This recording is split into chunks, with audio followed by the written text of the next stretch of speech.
एक दिन शाम का समय, प्रदोष का दिन, प्रदोष काल, भगवान देव अधिदेव महादेव माँ जगतजननी पार्वती जी के साथ में भ्रमण कर। देखिए, अगर प्रदोष का व्रत नहीं कर सकते, प्रदोष के दिन आप व्रत नहीं कर सकते, मान लो आपसे भूखा नहीं रहा जाए, प्रदोष का व्रत नहीं कर सकते, प्रदोष के दिन आप भूखे नहीं रह सकते, मंदिर भी नहीं जा सकते, दिया भी नहीं लगा सकते, तो शिव महापुराण की कथा कहती है कि प्रदोष के दिन, प्रदोष काल में अपने ही दरवाजे के पास देवाधिदेव महादेव का स्मरण कर लक्ष्मी की वृद्धि के, कार्य सिद्धि के, संपदा को प्राप्त करने के लिए आप अपने ही दरवाजे के पास में एक दीप लगा सकते। कौन से दिन? प्रदोष।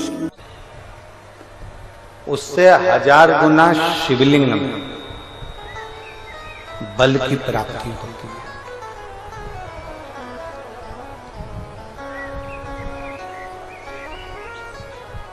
प्रदोष के दिन यदि आपको कहीं से शमी पत्र मिल जाए, प्रदोष के दिन यदि कहीं से आपको शमी पत्र मिल जाए और प्रदोष काल में, प्रदोष का जो समय होता है, शाम का जो समय होता है प्रदोष काल, 4 प्रदोष 5 प्रदोष आप कर देखिएगा कि आपका कोई काम है, कोई नौकरी के लिए आप अप्लाई कर रहे हैं, कोई समस्या बड़ी विकट आ गई है, कोई तकलीफ, बड़ा गला पकड़ रहा है बेटा, कोई तकलीफ विकट आ गई है, कोई समस्या विकट आ गई है, प्रदोष के प्रदोष काल में अगर एक शमी पत्र भी आप घर के शिवलिंग को, अब ये करने के लिए आपको मंदिर के शिवलिंग नहीं जाना, अपने घर में जो शिवलिंग, चाहे वो स्फटिक का हो, पारद का हो, कंकर शंकर का हो, लकड़ी का हो, जो शिवलिंग तुम्हारे घर में, कांच का हो, चाहे वो नर्मदा के कंकर का हो, नर्मदेश्वर हो, पाषाण का हो, जो शिवलिंग, चांदी का हो, सोने का हो, तांबे का हो, पीतल का हो, जो शिवलिंग तुम्हारे,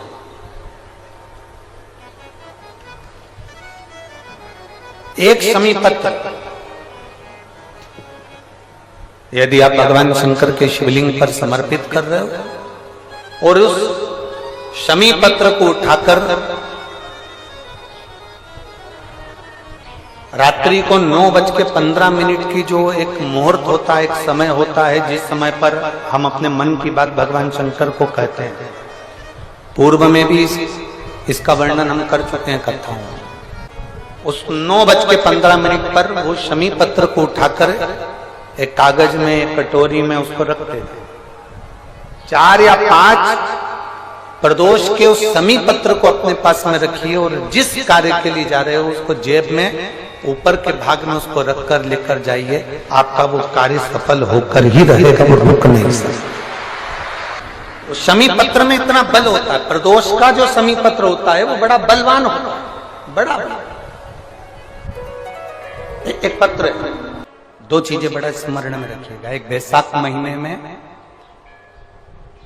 मट्टी के पात्र का जल, जब बैसाख का महीना आए ना, जितने यहां बैठे और जितने आस्था चैनल पर सुन रहे हो, जितने फेसबुक यूट्यूब पर कथा श्रवण कर रहे हैं, जितने मोबाइलों पर देख रहे हैं, प्रयास करना,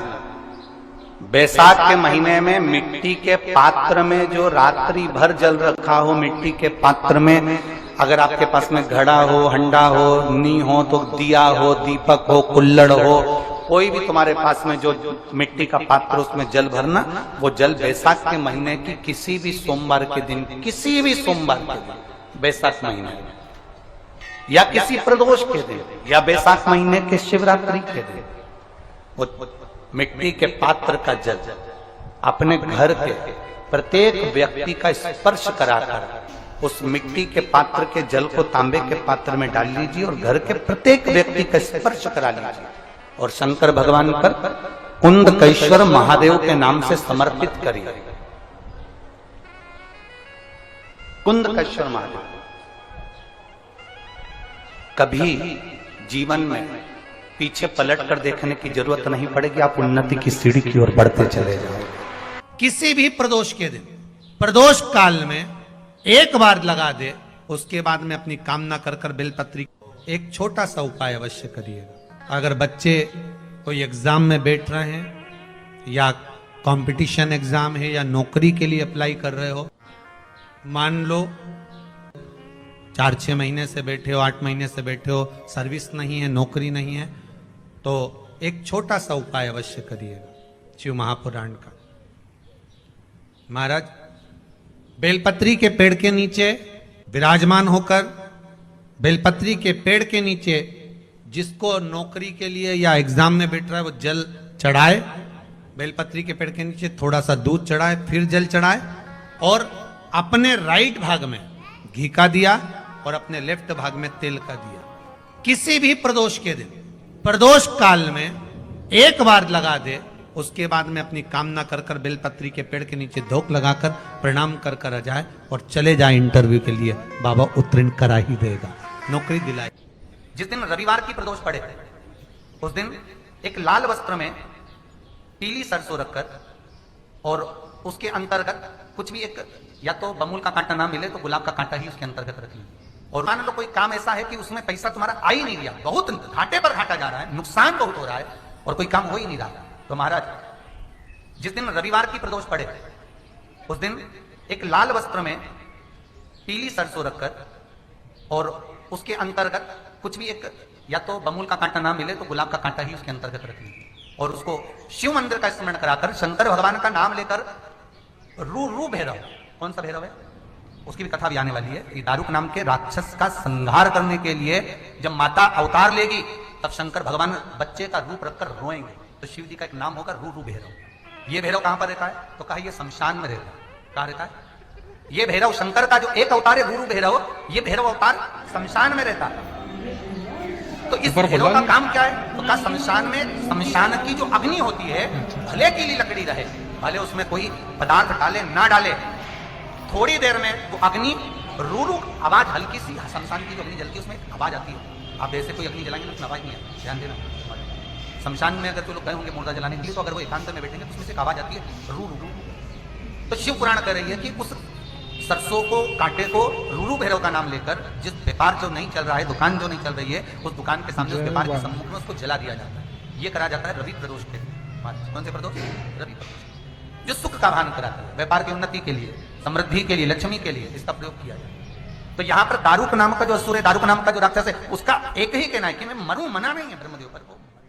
नंदी का एक पांव जो ऊपर होता है, आप लोग दर्शन करे होंगे शंकर जी के मंदिर में नंदी के, तो नंदी का एक पांव उठा हुआ होता है, एक पांव नीचे की ओर होता है। हड्डी से जुड़ा हुआ रोग, नेत्रों से जुड़ा हुआ, मस्तिष्क से जुड़ा हुआ कोई रोग रहता है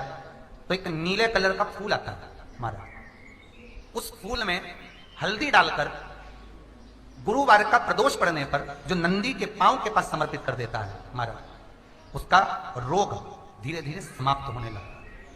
लिंग पुराण कहती है कि नंदीश्वर भगवान के सामने जो पुष्प समर्पित करा जाता है उसको, ये तो लिखा था स्कंद पुराण और शिव पुराण, लिंग पुराण कहती है जो फूल आपने समर्पित करा उसको लाकर पानी की बाल्टी में डालकर आप स्नान भी कर सकते हो, उससे भी हड्डी के जितने रोग होते हैं उसमें आराम लगने लगता है। जैसे कहीं शरीर नहीं चल रहा, हाथ झुंड पड़ रहा है, हाथ काम नहीं कर रहा, हाथ में झुंझुनी आ रही है, कंपन आ रहा है, जैसे मान लो कोई काम, चाहे वो शनिचरी प्रदोष हो, चाहे रविवार की हो, सोमवार की हो, मंगल की हो, बुधवार की हो, गुरुवार की हो, शुक्रवार की हो, शनिवार की हो,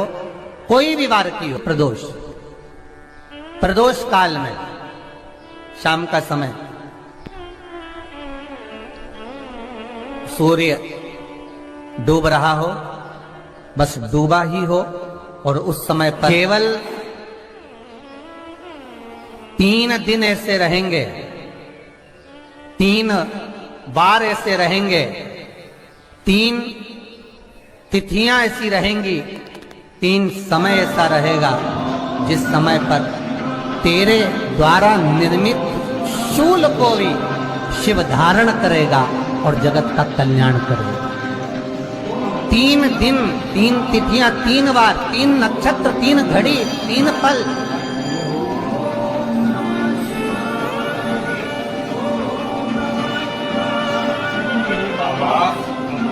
आपका इशारा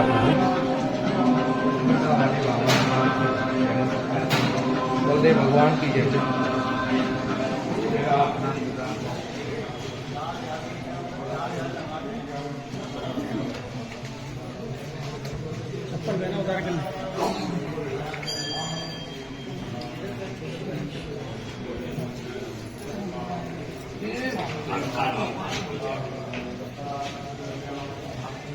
पार्वती पते नमः दुख जगत